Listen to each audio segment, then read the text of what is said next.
Hello, beautiful people, and welcome to a Bounce Back Better podcast. My name's Hilary Saxton, and I'm excited today. I'm always excited most days, especially if I've had too much coffee, which is something that has happened quite a bit. But I'm excited to bring you this topic because it's so relative. It's so poignant. It so happens all the time in our lives. We're going to talk about not just goal setting, we're going to talk about goals in general. So not, yay, I've got to do goal setting, I need to plan what I want. None of that. Today, I want to talk to you about why goals matter and the different types of goals that we have. We might have the big goal. We're planning something big. We've got a wedding coming up perhaps, or we want to go on holiday, or we want to lose some weight, or, it's our beginning of the year goal setting time, or however you do it. But also just those micro goals, those micro chipping offs, and also those times that you're stuck. And often that stems from a lack of goal setting, clarity, CBA. So you all know my story. I've told it often enough, but I've got plenty of stories when it comes to goal setting. And I often refer to the time where I just had that wake up call. I was lying on my bed and I was sobbing and I was really directionless. I was basically rudderless. If you think of a ship in the ocean just going absolutely nowhere, that was me. But that's just one time. I can have those days at work sometimes where I sit at my desk. I feel like there's so much to do that I don't sort of have a plan of attack, we could call it, or don't have a goal in mind that I would like to achieve for the day or for the next hour, for the next half an hour, for the next 20 minutes, whatever that is, whatever that time length is. But I just flounder and I become rudderless again. Now, I want you to think about yourself, and always when I speak on the podcast, it is about how this applies to you.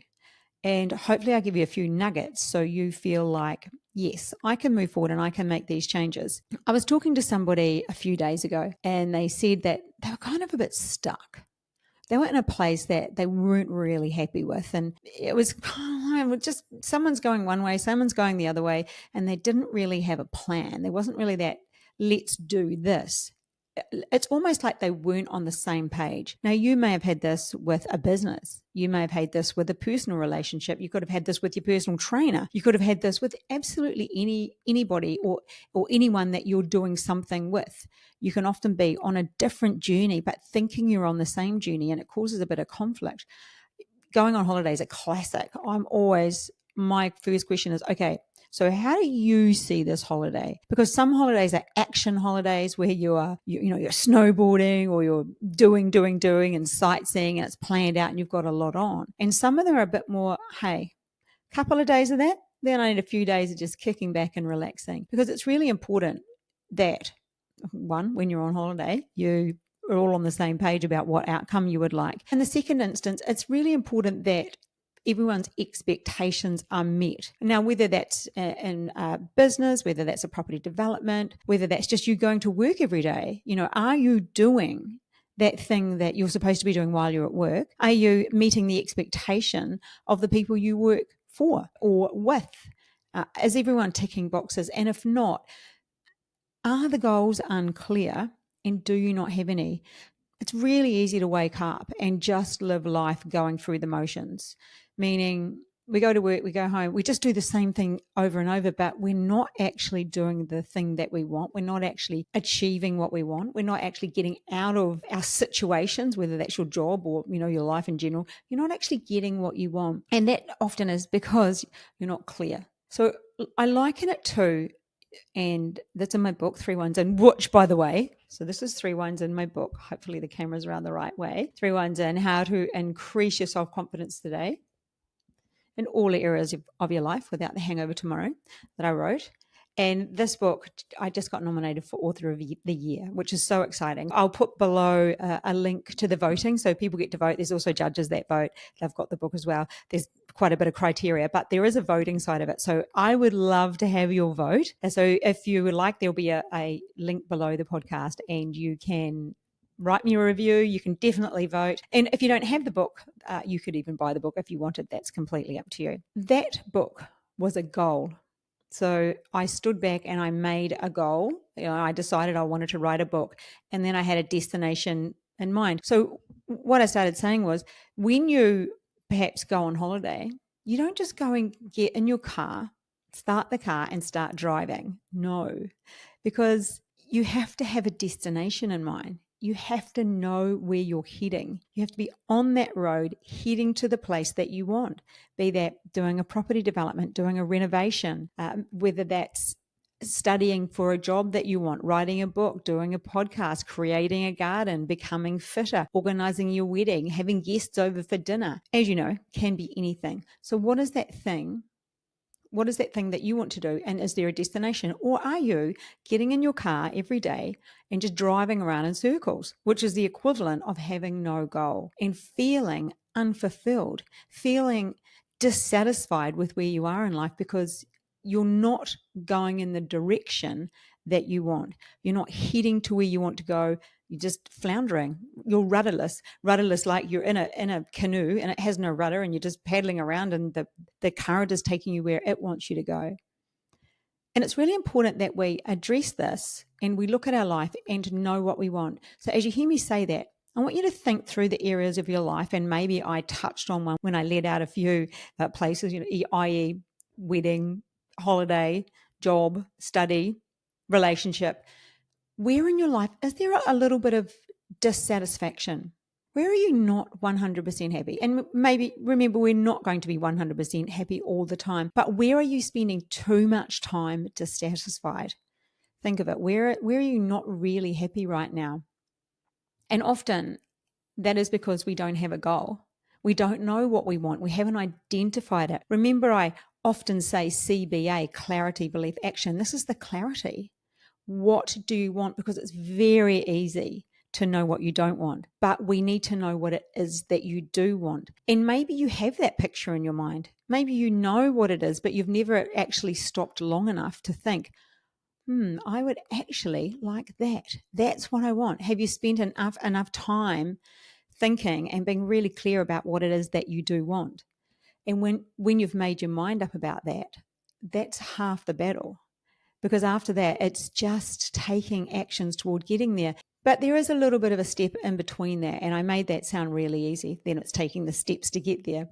But what are those steps? Like, what do I need to do? And the real question that I would ask you, once you're clear, so let's just come back a step. You know where you're not satisfied about something. You know where you want to fix something. You know where you'd like to improve something. You remember me talking about my shoulder a couple of weeks ago, and I've been working on improving that. So I'm working on making it better and doing what I need to do to get it to where I want to go.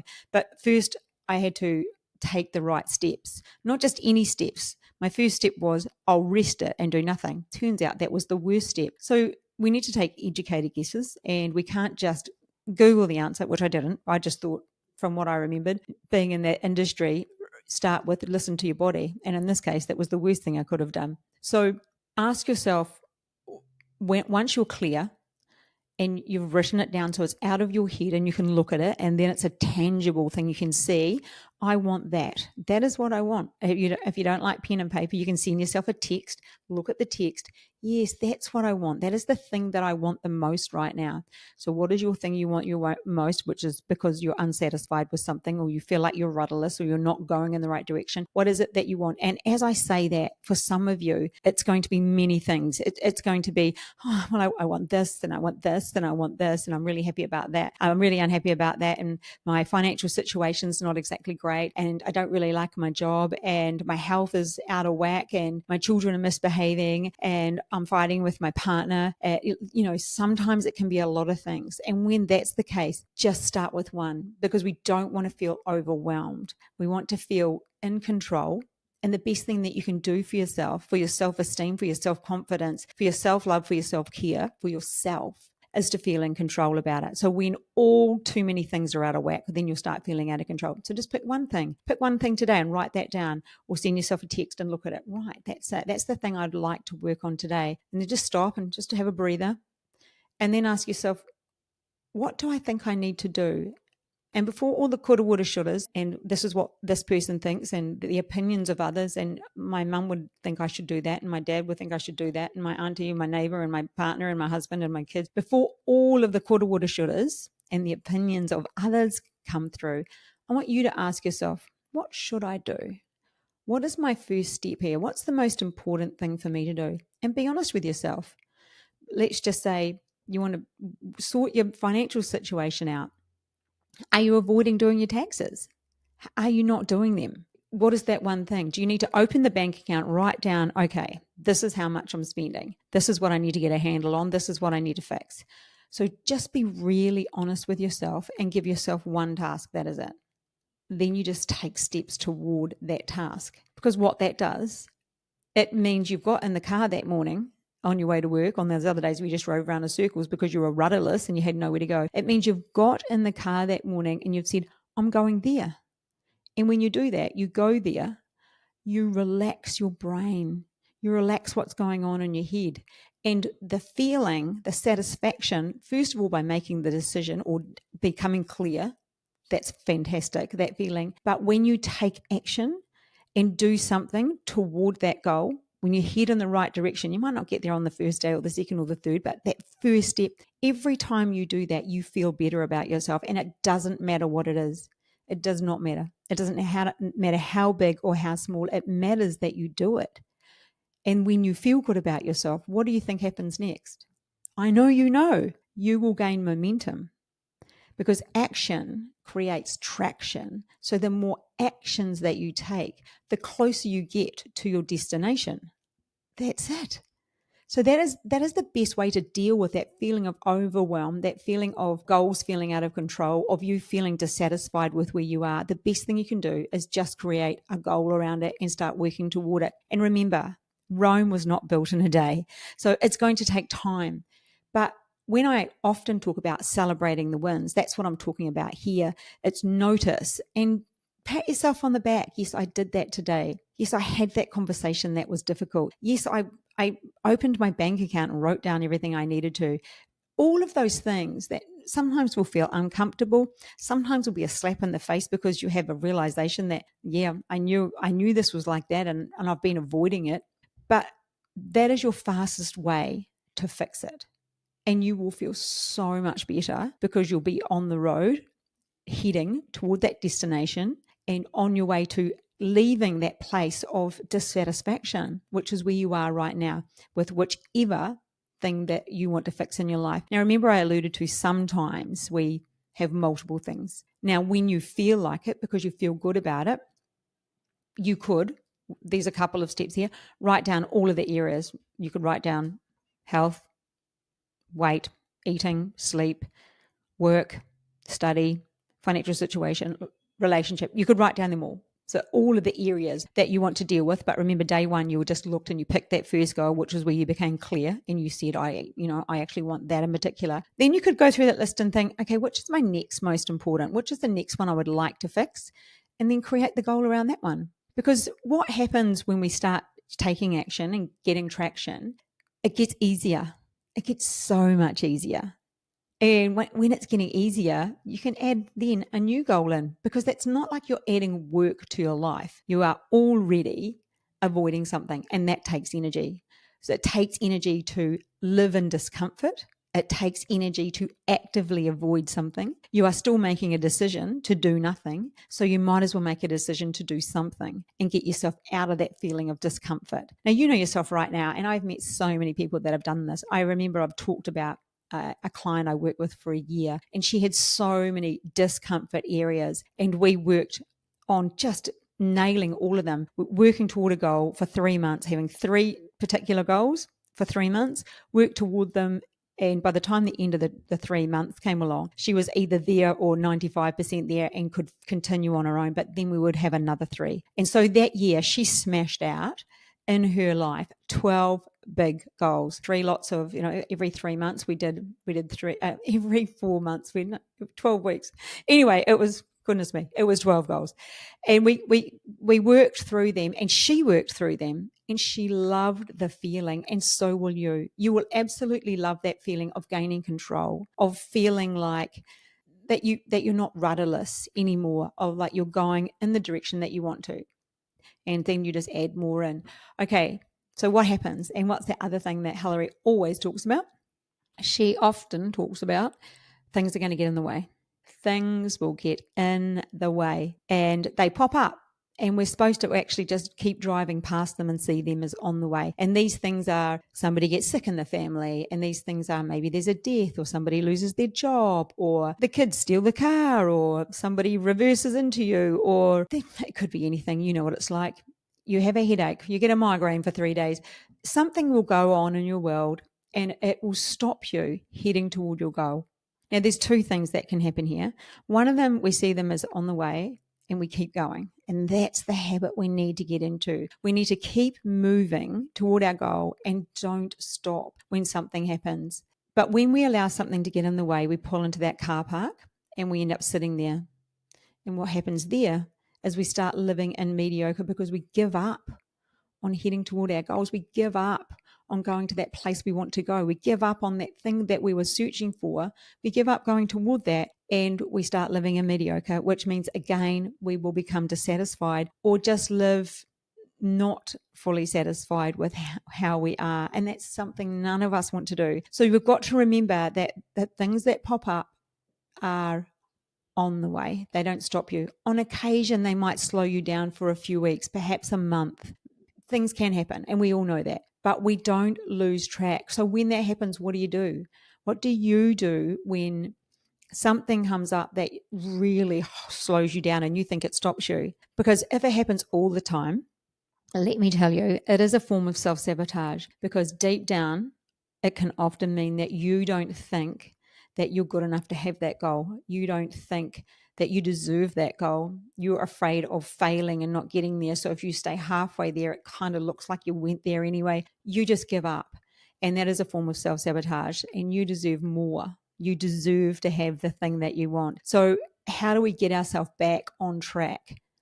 Well, remember we wrote it down initially, and then we started taking those actions and getting that traction, and we started feeling really good about ourselves. And this is when remembering how that felt and remembering how easy that was is really vital. So creating a system so you remember. How could you remember how good you felt when you were taking action and gaining traction, heading toward your goal? How could you remember that? What would be something that would work for you? Because we're all different. So if you gave yourself a gold star and put it on the fridge, or you put a happy face on the fridge, or you had put a happy face in a book somewhere, and you did it every day and you saw it and you thought, yes, that's right. I feel good about that. I feel good that I'm heading toward my goal. But being reminded on a regular basis that you are on track, that you are heading toward that goal, that thing that you want, that you're getting yourself out of that stuck situation, being reminded on a regular basis how good you feel will be the thing that helps kickstart you to go again. Because remember, I talked about inertia a few podcasts back, that power, it's almost like that train power. And, a train starts off and it's hard work. It slogs along, a locomotive's like, choo, choo, choo, and it slowly builds up and gets faster and faster. Because when you stop, you have to get that amount of force behind you again. So it is quite key not to let yourself stop for too long. And it is quite key to look at your life and think, how often do I do that? And maybe that day that you start toward the goal, that day that you write it down and you decide on the action that you're going to take at that very first day, and then the next day you decide on that action, and over time you'll get better at that. You might write down a few and know that this week it's that, and that. Say it's a health goal. It could be I'm going to the gym on Wednesday, I'm running on Thursday, and on Saturday I'm doing a park run with the kids, or whatever it is, you're out swimming, whatever your thing is. But you will plan it out and get better at it. And by planning it, you are more likely to do it, because the old saying, failing to plan is like planning to fail. So you don't want to plan to fail. You want to plan for success, don't you? So you don't want to fail planning. You want to actually do it. The more comfortable you get with doing that and sticking to it and giving yourself a reward, whether it's a smiley face, and then at the end of a week or a month or 2 weeks or however far away that is, you want to give yourself a reward. Give yourself a reward. Take yourself to the movies, pat yourself on the back, go get a facial, get a pedicure, a manicure. If you're a bloke, go over beer, do the thing that you like doing, go fishing. But reward yourself and acknowledge that you're rewarding yourself. It's my reward day because I have done what I said I was going to do. Say it out loud. Public commitment, not private pledge. Go for the public commitment and commit to doing the thing you want to do. And when you get in that car park, don't stay there for long. Remind yourself you're just pulling in to have a breather, maybe have a sleep, whatever it is that you're doing it for, but get back out on the road and head towards your goal so you don't get stuck there and have to use all that energy again like you did from today, because the starting is the hardest part. So you don't want to have to do that again, and keep back on track. So let's just recap. Where are you dissatisfied? Where are you really not happy right now? What is that thing you'd like to change the most? Now, remember, if there's lots, write them all down. Send yourself a text, put them in your notes, whatever. And then decide which one is the first one. Which one's the most icky? Or if you don't want to deal with that one first, deal with the second one. Which one would you like to deal with first? It might not be the hardest. It might be just one that I actually will start with that one. And then put it in your phone, make the note. This is the one I'm working on. And then decide what your plan of attack is. What's your action? What are you going to do? And when you wake up the next day, it's okay. I'm getting in my car today and I'm getting on that motorway and heading toward where I want to go because I know what that is, and take an action. When you take that action, whether you give yourself a star or write it down or give yourself a reminder reward, and then over a few of those, give yourself a treat, whatever that looks like for you, and start seeing yourself heading toward the goal. Notice it and feel good about you. It sounds so easy, and so many of us see it as so complicated because we get stuck. It's almost like we get out of bed in the morning and we just get in our car and go driving, but we're on like a treadmill. We just get on that treadmill and we start running or jogging or walking, and we're actually going nowhere. And we get off at the end of the day and we have a sleep or, have our dinner and go to bed, and we do the same thing over and over because our brain loves that. And I want you to know that you have to train your brain. You have to train your brain and let it know that it can love new things. It can love other things. So train your brain to love the new, and just think it's like a muscle. It's like going to the gym and doing bicep curls or whatever muscle you're growing, going for a walk, growing your heart muscle, going for a jog. It is the same thing. You need to grow your stickability muscle and decide that you'll stick with something and you'll get there, because I know you can. Well, folks, I think that was really easy today.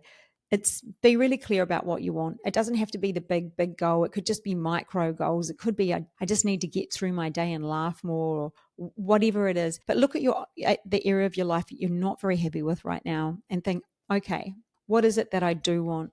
And what do I need to do to get there? Because it's really not that difficult, and it is up to you. So I know that you can. I know that you can achieve what it is that you want. And that's a really simple way of taking the steps toward making a happier you. So I hope you find that really useful this week. And I'll catch you on the Bounce Back Better podcast next week. Oh, but before I do, remember to text a friend and tell them how amazing they are. And a big thank you to all the people who sent me the most amazing messages for being nominated for my book. I appreciate you so much. And oh my goodness, how many people bought the book after seeing that? So that was really exciting as well. So text a friend and tell them how amazing they are. And if you found this podcast useful, I would love for you to share it with a friend. Share it with somebody. It's the little share button. Say, hey, listen to this. Because there are 74 podcasts now on the Bounce Back Better podcast, and they're all topics like this. Topics to help you make simple choices to make your life better and for you to be happier and be more successful, which really comes from happiness. So I'll catch you next week. Bye for now.